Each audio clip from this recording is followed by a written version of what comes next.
Hey guys, in this video I will show you how to fix the sponsor request limit reached on the Cash App. So make sure to watch the video till the very end. And let's begin.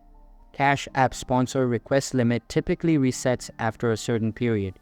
You may need to wait for some time before you can send additional sponsorship requests. During this time, consider reviewing Cash App's terms of service and community guidelines to ensure you are using the sponsorship feature responsibly.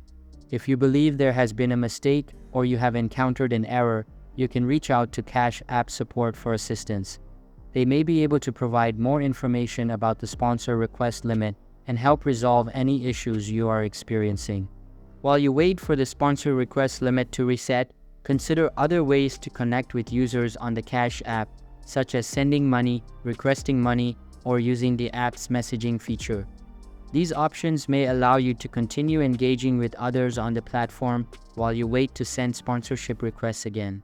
If you frequently encounter the sponsor request limit, review your usage patterns to ensure you are not inadvertently violating Cash App's policies or spamming users with sponsorship requests.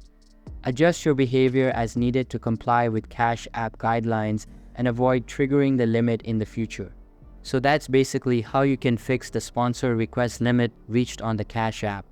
So that's all for this video. Hope you liked the video. Thanks.